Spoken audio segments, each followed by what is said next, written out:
Good Wednesday morning to you all. Hopefully you guys are doing great. We got another Watchman update. We got some big news items here. We got a nuclear deal with Slovakia. Yep, that's happening. The United States, of course, making a deal with Slovakia.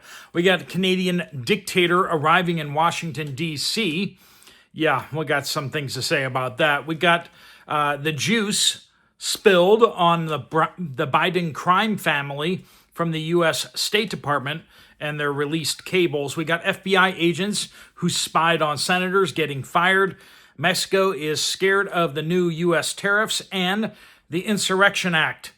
Also, we have a trick to heat up canned foods that won't cost you anything coming from one of the Watchmen. We got that and a whole lot more. Let's get into it. Welcome to the Poplar Report. I'm Steve Poplar. I'm an accountant by trade, and these are your updates that you guys are sending in from all over. If you have something to share, make sure you use the word update somewhere in your comment. That does get it to the right place. We do want to thank our sponsors, Genesis Gold Group. You've heard about them probably a bunch of times, but a whole lot of you guys haven't done anything with them. Now, some of you guys are just like, you understand what they do, and you don't want to get into a gold IRA or a silver IRA or anything like that. You just don't want to do it. You've looked into it, whatever. But a lot of you guys haven't really looked into it. You maybe don't understand it. You just have some questions. There is a link at the end of the video that if you sign up for, there is no obligation to moving forward. If you want to just find out some information, just ask some questions. There's no stupid questions. Jonathan and his team will walk you through what it would look like, what it would cost, and if it's a good fit for you. If you want to do that, just tap on the link at the end of the video and fill out your information, and they will be kind, I promise. All right? If you want to do that, like I said, at the end of the video, it'll be right on the screen. Just tap on it. All right, let's start off with Slovakia. Slovakia has announced a new nuclear power deal to build nuclear power plants with the United States. We don't know all the specifics of that, but apparently there are going to be at least a couple of nuclear power plants built in Slovakia. The populist, Trump is a populist, right? Prime Minister Robert Fico says that the government has approved an agreement with the United States to build an additional nuclear reactor there. So the United States getting some brand deals, apparently. The United States is going to go over there and build stuff, and we're going to get money for American workers. Yeah, that's the way things should be working. The United States is awesome at working, awesome at building stuff, awesome at designing stuff, and this is the way it should go. Canadian Prime Minister to visit the White House to talk tariffs, and actually did meet with the president. Now, remember, Canadian Prime Minister Mark Carney was elected by absolutely nobody. Canadians did not vote for him. The people that the Canadians supposedly voted for him, and he wasn't even living in Canada at the time. He's just quite a piece of work. He's an absolute globalist. He was living in the UK, and they're like, let's make you the Prime Minister of Canada. And so he was brought back to Canada to be the Prime Minister there. He didn't even know what was going on. He wasn't part of the legislature, the parliament. He wasn't even absolutely anti-democratic, but, you know, why would they be stopped from lecturing us about democracy? Even though the Canadian government practices absolutely none of it. Anyway, so he's in Washington, D.C. President Trump said nice things about him, but no trade deal as of yet because, they're not wanting a trade deal. They're wanting to humiliate President Trump at every turn, and that's, I don't know. Sometimes you kind of wish that President Trump weren't so nice to some of these people, right? All right, the White House, speaking of the White House not being nice, releases classified documents on the from the State Department, on State Department reports of the Biden corrupt interaction with Ukrainian businesses and officials. Basically, these are cables from diplomats over in Ukraine back in 2015 saying basically then Vice President Biden showed up and he didn't do anything. He didn't negotiate with anyone. He came and gave a little speech, and everyone's kind of wondering why he flew halfway around the world to just give one little speech.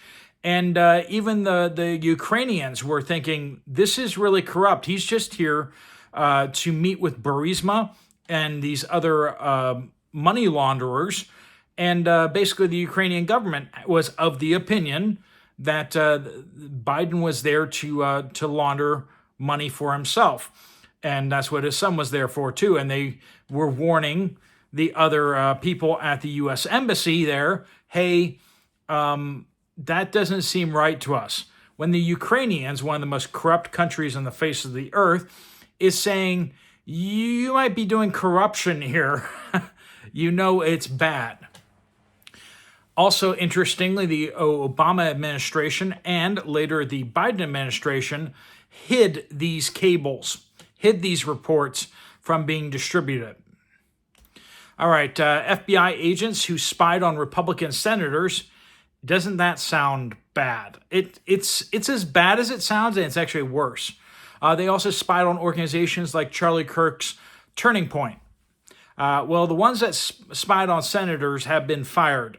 No word yet on the ones that spied on Charlie Kirk. Whether they'll be fired or not, we'll see in the coming days, coming hours. But at least that's some movement there. There's a lot of people that need to be fired. And now is a perfect time to lay these people off and to fire the ones who have committed crimes. And yes, spying on senators of an opposing party for another party is a crime. Okay, that's a crime. Mexico is seeking a deal with President Trump to avoid the 25% tariff on heavy trucks to be imported into the United States. President Trump announced that just the other day, and Mexico is freaking out because so many trucks are made in Mexico and then moved across the border that Mexico will be dramatically impacted by that tariff. Boo-hoo, right? Boo-hoo. If you want to do business in America, and if you want to play games and steal American jobs, well, you know, two can play that game. Two can play that game. President Trump announcing that he may invoke the Insurrection Act. This would be to deploy U.S. troops, not National Guard. This would be like Marines to the streets of cities across the United States, like New York, Chicago, Los Angeles, and Portland. Now, President Trump has so far been using different authorizations to get troops deployed, National Guard troops deployed. This does limit the National Guard to protecting officers, federal officers, and protecting facilities. This is going to be completely different if he invokes the Insurrection Act. And the Insurrection Act gets triggered basically, let me read the quote here. When unlawful obstruction, combinations, or assemblies as or rebellions. So obstruction, that's an interesting one. Obstruction of government or federal actions, which is exactly what's happening right now. There are assemblies of people, or as this law was like a series of laws written from 1792 to 1871 is basically what the Insurrection Act is. It's a combination of laws, right? But in the end, what it says is basically that if these terms are met, then the president can absolutely deploy U.S. troops on U.S. soil to do law enforcement, arrests, searches, everything. Democratic leaders are freaking out already over Texas National Guard being deployed to their states. They are not liking this at all. They are saying that basically that there's no rising violence, and they're pointing to crime numbers going down. But of course, they've been monkeying with this crime numbers, not reporting crimes and miscategorizing things. We saw Washington, D.C., how dozens and dozens of homicides were reclassified as accidents. Funny how that is. Funny how that is. And yeah, of course, crime goes down when you just don't report the crime. All right, no air traffic control at one of the LA airports. Hollywood Burbank Airport was down for over 6 hours with no air traffic controllers because they walked off. We're seeing other issues at other airports across the United States as air traffic controllers are taking sick days or are just walking off the job because they're not being paid. If they're not being paid, they're just not going to work. That's kind of the idea.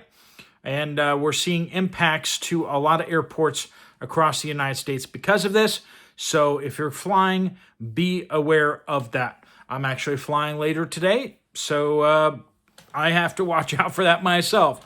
I'm going to fly through Denver, and that may apparently Denver's also being impacted by this. So we'll see how that goes for you. I might give you a live update from Denver Airport about how bad things are there because the air traffic controllers and the federal government shut down. M says, in Louisiana, my local big chain grocery store, ribeyes are $20.90 a pound.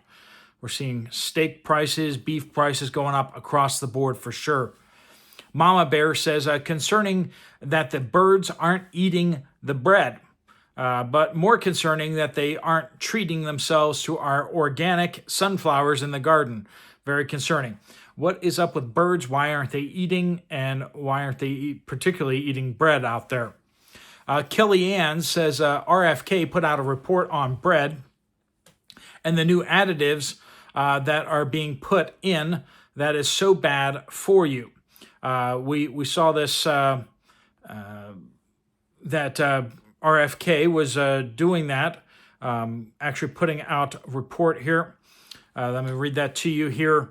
The Make America Healthy Again Commission highlighted the need to remove harmful food chemicals from the U.S. food supply, with specific examples including potassium bromate, a banned bread additive linked to cancer, and also synthetic food dyes, often found in ultra-processed foods. There is a significant number of things in our processed foods that should not be there. It's not food, and yet companies seem to have been getting away with putting in some cases, downright poison into our food. Welcome to America, friends. Welcome to America. All right, Kenneth says, if you do throw weeds and grass to your chickens to eat, make sure it has not been treated with any pesticides or other chemicals. Speaking of chemicals, right? Skippy Doodah says, an excellent source of beef in Texas is Rocking M Ranch STX. Currently, or maybe that stands for Southern Texas, I don't know. Currently, they need to sell cows to process, but they will not sell cattle at auction. If you are in Texas or willing to pay for shipping, it's organically raised plus 100% grass-fed. It's also marbled. I know all this personally. I don't know any of that personally. That's what Skippy Doodah is saying. So if you want to look into that, you can. That's Rocking M Ranch STX. But look for your local farmers. Look for direct farmers. Get your half a cow, quarter cow, and get that beef direct from the farmers. That way you have a nice, good supply, and you know it's nice and clean. Sherlin says, the problem with chicken feed from Tractor Supply seems to be like a repeat from 2020 or 2021 when Land O'Lake knowingly changed the feeds. Yeah, we've been here before, and I don't know that it ever actually got better. I know a lot of people switched off of Tractor Supply, but I've been hearing it recently about Tractor Supply having bad feed that is making it so the chickens don't lay eggs. David says, decades ago, offshore sailors used to take the washed eggs and apply a thin layer of Vaseline or petroleum jelly to the eggs and then put them back in the crate. Store in a cool, dry place and flip the carton every day or two. Every week, reapply the petroleum jelly. The eggs should be kept at least a month unrefrigerated. I've heard of eggs lasting almost 2 months unrefrigerated on a boat in the tropics. Also, when it comes to bread, I don't use much, but I do like some toast or French toast occasionally for breakfast. Over the past couple of years, I bought several loaves of Nature's Own white bread and used it very slowly. Most of that bread would keep 7 to 9 months on the counter without going stale or molding. I threw it out without eating it. Who knows what they are using to accomplish that? Well, it's probably not good for you, whatever it is, right? And we just got that in a lot of the breads in the United States. Just be careful with the sandwich breads, friends, because is it even really bread? That's a debate that's going on out there. Is it cake? Is it bread? What is it? And how many chemicals does it have in it? Kathleen says, when I send money for birthdays or Christmas, I always buy money cards. They are slim and not as wide as birthday or Christmas cards. I mail it in a white security business envelope instead of those colorful envelopes that come with the cards. I have never had any cards with money stolen. Hope this helps others. So if you need to get money for presents or something like that to somebody, you can think about doing that. Emily says, the easiest plant to grow. Years ago, I planted southern peas. They have many names. They reseed themselves and come back every year. They grow up in the garden, up on a garden fence. Eat them like string beans or let them dry in their pods for the peas themselves. I don't even fertilize them. Use the greens in the compost for nitrogen or till in the ground after picking. Use them as an early cover crop, till, and toss them into the soil. Drought tolerant, chickens, turkey, goats, deer all like them. This is for Zone 7A, New Jersey, that they're having this experience with that. Once again, that is southern peas. E says, Central Pennsylvania cattle prices. We just purchased a quarter beef and I was talking to the farmer. His brother just sold one 1 week old calf and his net profit was $1,440. So we're seeing between $1,400 and $1,600 for week-old calves, which is crazy prices. We haven't seen that before. Beef prices are going through the roof, and cattlemen are not able to restock their herds. Okay, so prices on just newborns are just going through the roof. This is not good, and you better be preparing your beef stash. Deborah says you can put foods in a car window to heat them up, even in winter. In summer, allow about 2 hours. I did this for years when I was working. Got to work 8 a.m. and took lunch at 12. Soup and beans that were in the window would be warm. Always carry a handheld can opener as well, right? So can opener and just put your cans in a car window. This works great at work. It's a way to heat them up. If you have a power outage at home and you're trying to cook your food and you have canned goods, think about that. Look over at your car that may not be working anymore, and you can just put the canned goods in the window to heat them up so that you don't have to waste fuel heating up the food. All right, friends, you can probably do that with MREs as well. Just think through that and think how you can save yourself a lot of trouble. All right, friends, if you want to get some more information from Genesis Gold, just tap on the link right there. There's no obligation whatsoever to move forward with them, just to chat with them, just to get some information. Some of you guys just might be curious what the fees are like for an IRA or a 401k. If you want to check out another video from this channel, there's one right up there. I'll see you over there, or I'll see you guys later. Steve Poplar of the Poplar Report out.